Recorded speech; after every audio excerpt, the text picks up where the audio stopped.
Morning, folks. As you can tell, there's still a little lingering illness, but I'm feeling much better.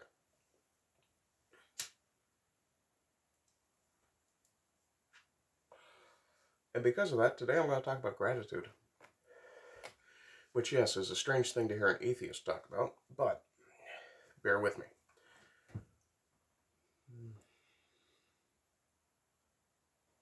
I do like sunlight, which is a bit of a weirdness for me because I used to be very much a night owl, a goth, and yeah. Anyway, so the Christian idea is that one should practice prayer in gratitude, being thankful for the things you have, things like that. And I absolutely agree with that. You should take time, and I mean, this is not a new theme for this channel, certainly. Taking time to be appreciative of the things you have. And that sun is going to be right in my eye in a minute. But you should definitely take time to be appreciative of the things you have, to be grateful for the things you have. And in some cases, grateful for struggle. I forget who said it, but now that I'm thinking about it, I'm going to go hunt the quote down. Of all the people to provide a hopeful quote, I would not have expected it to be Franz fucking Kafka. Don't despair, not even over the fact that you don't despair. Fuck off, you. Just when everything seems over with, new forces come marching up, and precisely that means that you are alive. And if they don't, then everything is over with here, once and for all. That's from his diaries, 1910 to 1923. So yeah, if someone as dark and I might have to change the angle of this, but if someone as prone to angst and dark material as Kafka, who from that quote I suspect actually got a lot of his darkness out in his writing, and makes me wonder what kind of a person he was day to day. But even if someone with the reputation of Kafka can say something like, don't feel bad even over the fact that you don't feel bad, and in fact the fact that you feel bad tells you you're alive, or the fact that you don't feel bad and you feel bad for not feeling bad, even that tells you you're alive, that it makes me wonder what kind of a personality Kafka had in real life. But yeah, back to the subject of gratitude.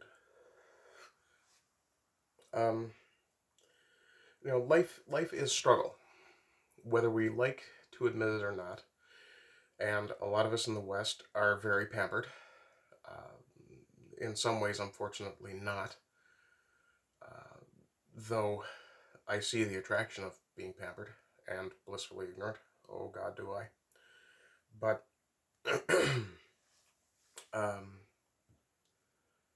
sorry, I just looked down at some scrap wood and I had an idea for a project.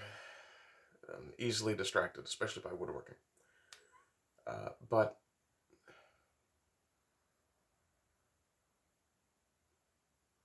that's actually kind of painful. Okay, I'm pausing to change angles. Okay, so can I get that chair over a little more? Nope, not just yet. Hang on, I'll be right back again. Let's try this. That's a bit better. I had to lean past the sunlight. But when it comes to gratitude, Christians generally... Oops, I'm way out of frame. How's that? Oof. There we are. Okay, so when it comes to gratitude, I'm a little bit dazzled, so I may not be looking directly at the camera. When it comes to gratitude, Christians generally encourage prayerful acknowledgement to God, which I don't have an issue with that. One of the issues I tend to have with religion is that it gives people a point where they can stop either self-improvement or growth or what have you. One of the expressions from my childhood was that the devil loves a Catholic. Obviously, I wasn't raised Catholic. But the idea of that saying being that these people will go and do some of the most sinful, hurtful things to each other over the course of a week, and then poof, they go to confession or they go to mass and all is forgiven. Okay, fine, I understand that, but by the same token, if you continue the same cycle of ill behavior, confession, and ill behavior, what God is going to look at you and go, yeah, you did good? What, just because you fulfilled a ritual role? Really? I've never been one who thought that any God worth my worship would be one that wanted me to be a slave. Which, obviously, itchy nose. Which obviously makes it impossible for me to be Muslim, since the very word Muslim means slave. Or, I believe, in a gentler interpretation, it's servant of the will of Allah. Also, not something I could do. Now, that's not to say that I think there's something wrong with the religious. I envy the religious in quite a lot of ways. But when it comes to personal growth, I've seen far too many people use their beliefs as an excuse to avoid personal growth. And it's really smoky in here. I'm going to open that other window. Just a moment. Let's try that again. Oh, damn, it was bright. So,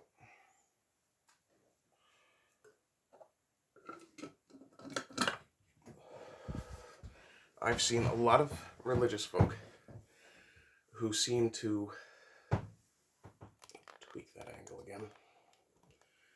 I've seen a lot of religious folk who seem to use their ritual forgiveness, ritual sanctification sacraments to excuse their inconsistent personal growth. Hello, sunlight. Yes, I am, in fact, very ginger. You can there we go. You can definitely see it in my beard there now. And I'm actually salt and ginger. There's a bit of gray in there too. But I've seen a lot of religious people, and it doesn't matter what religion you are, if there's a forgiveness ritual, it generally ends up that those people tend to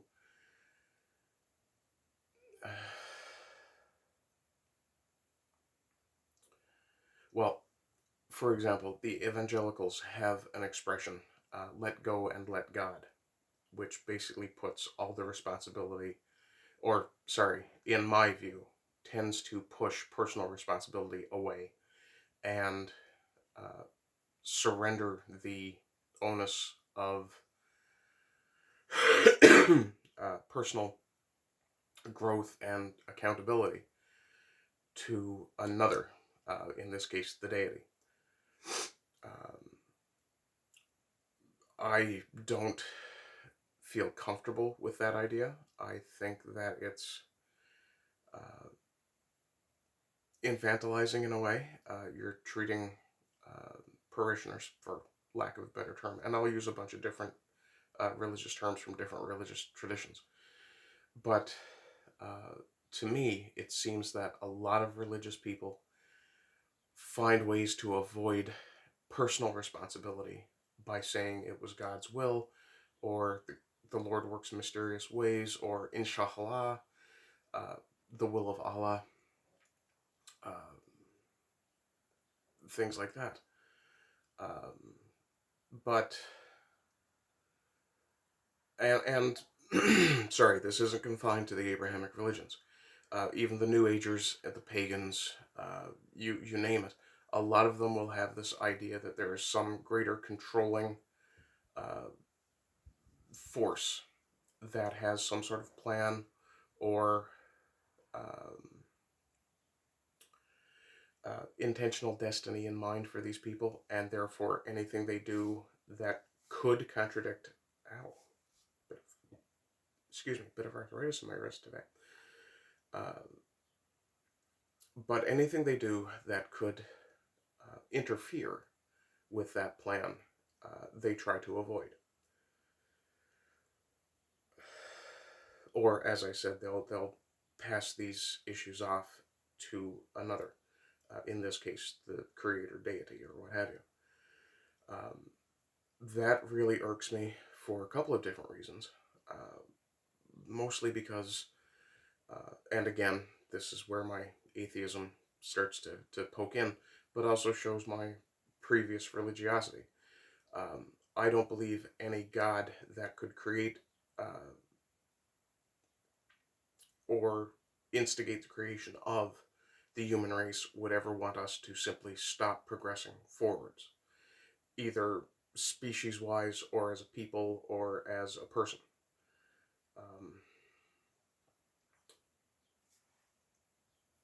And to go back to gratitude, um, it is perfectly acceptable to uh, put the motive force onto God, but if at the same time you're taking personal responsibility away from yourself, then you're not really going to get to the point of being a fully actualized human being. Which, yes, I know also sounds a bit new agey. But, and to be fair, I am a bit of a syncretist anyway, even though I am an atheist. And in my case, the only reason I use the label atheist as opposed to non-believer is because, well, either label will fit. And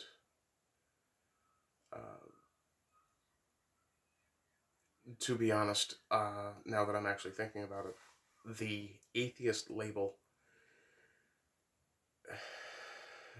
doesn't fit quite as well in a current context. Contemporary. English. You speak English. Sorry, still clearing out some of the crap from being sick. But in the current context, calling myself an atheist generally seems to, how to put it, it seems to carry with it certain baggage, both in terms of a specific political stance, which I don't share. I'm not pro-abortion. I'm very much pro-life. I do take the tiny sliver of exceptionalism when it comes to rape and incest, but we're talking about an absolutely tiny, tiny percentage of cases of abortion. Also, I mean, if there's a medical reason, and I mean a legitimate medical reason, not mental health, fuck off. Your mental health is going to be harmed because you might have a baby. You should get a hysterectomy ASAP. And yeah, probably avoid people. Go live in the woods for a while.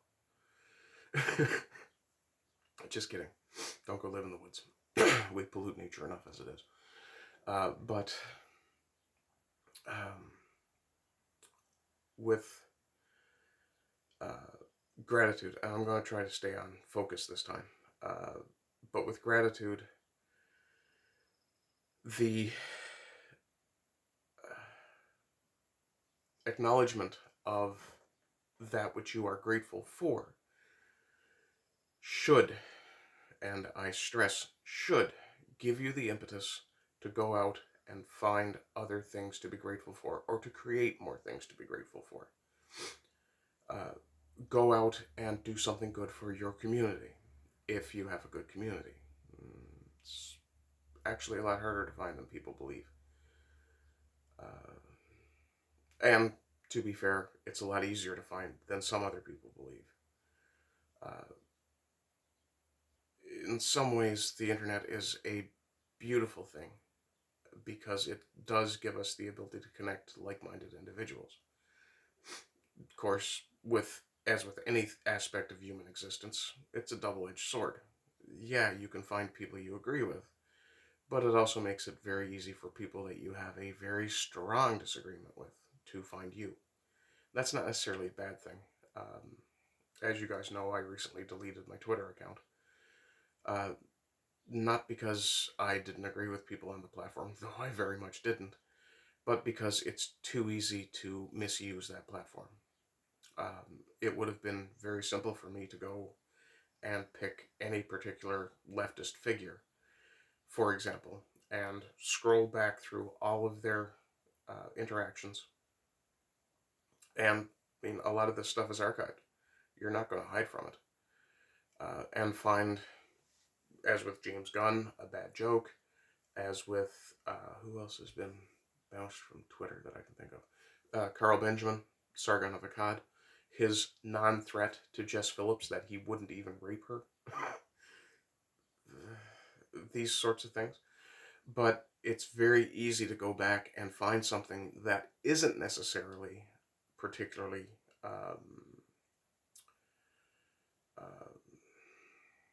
inflammatory, and twist it. In the last 10 years, the political dialogue has gotten pretty toxic. And until platforms like Twitter start to refuse to censor or exclude particular voices, then that gap is going to grow. The break between left and right. The problem, and I do tend to agree with Spoon, one of the big problems with democracy is that too many people get a say. By the same token, if one group is allowed a say and another group is not, conservatives versus Democrats, conservatives versus liberals, and I always qualify that liberals term because these people are not classical liberals by any stretch of the imagination. But just to use those two blanket terms for simple illustration, these people are mad. And not being able to be confronted with an opposing viewpoint means that really it cripples your ideology. And you end up with stagnant water or an Ouroboros.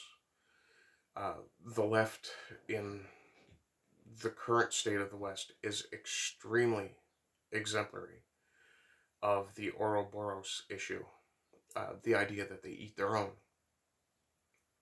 J.K. Rowling is a perfect example. J.K. Rowling is a feminist. That's true. And of course, I'm sure someone is screaming, no, she's a TERF. Hang on, that still means feminist. She just excludes trans women. Which may or may not be fair. But the problem is that the people who disagree with her don't want to hear from her. Why? Are you, and I've used this exact argument on people who say that, who would tell me that, you have to believe in God because God is real and God will punish you if you don't believe in him. And the same argument I use there, I use for political things. Well, if your stance is so strong, why do you feel such a strong need to defend it? And, of course, part of that is tribalism. My side needs to win. That attitude. We shouldn't be looking for a win for ourselves. We should be looking for a win for everybody. What will work for everybody. And unfortunately, that seems to have created a lot of issues as well, because in looking for a win for everybody,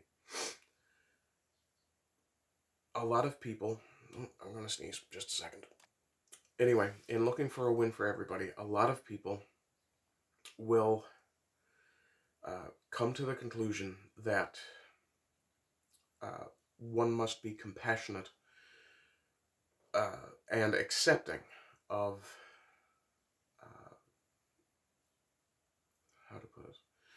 unrealistic attitudes. The idea that a man can become a woman, or that women are completely equal to men. No, that's not possible. A woman will never have the physical capacity of a man. Not the same physical capacities, anyway. Just like a man can't have the same physical capacities as women. Apparently, women have a higher threshold of pain. I'll take your word for it. It makes sense, given that they have to give birth.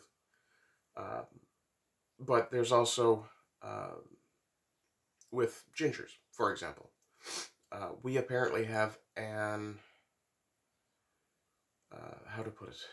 Well, we have an issue with anesthesia, and I've experienced this. I've gone to the dentist and had, I think, 3 or 4 of those numbing needles. Didn't do a damn thing. But, by the same token, I was then able to meditate my way through the pain of an extraction. That tooth, actually. But, yeah.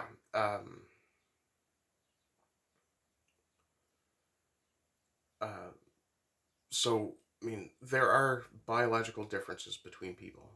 That's shouldn't be heresy. That should be a given. I'm going bald. Loads of women go bald. That doesn't mean I'm a woman. Anyway, coming up on 22 minutes, and I've rambled a little bit. But just to finish out where I started, when you have a moment, take some time and stop. Take a few deep breaths, get your pulse rate down. Just breathe and be in the moment, and then start thinking about the things you have to be grateful for. You might be homeless on the streets of Los Angeles, but if you're watching this, you can obviously manage to keep a phone or some sort of internet connection. If you can understand what I'm saying, you have a reason to be grateful. Your brain works, or at least your comprehension center works. Things like that. It is very easy to find things to be very grateful for. But you have to put the effort in. That's the downside for a lot of people, is having to put out that effort. And it means changing the way you think a lot of the time. And changing the way you think, it can be difficult. You'll get into the habit if you keep at it, but it can be very difficult. Lots of people would, or come to a point where they're far more comfortable just cruising through. It's never been something I've been good at. Anyway, coming up on 23 and a half, so I'm going to cut it off here. Hopefully you guys are all having a good day. I want to say thank you for all the well wishes that I got. I'm not dead yet.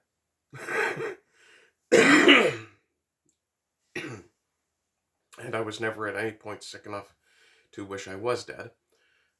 But yeah, not a lot of fun. Anyway, please like, share, subscribe, comment. If you feel inclined, donate below at the PayPal link. I can use every single cent I can get. Planning a move to the States. It's looking like it's going to be 6 to 8 months at this point before I know for sure. And hopefully we won't all end up locked down again. And from the discussions I've had with the average person, most of us aren't going to put up with it. Which, power to the people, baby. Anyway, you guys take it easy. I will talk to you later. Love you all. Bye-bye.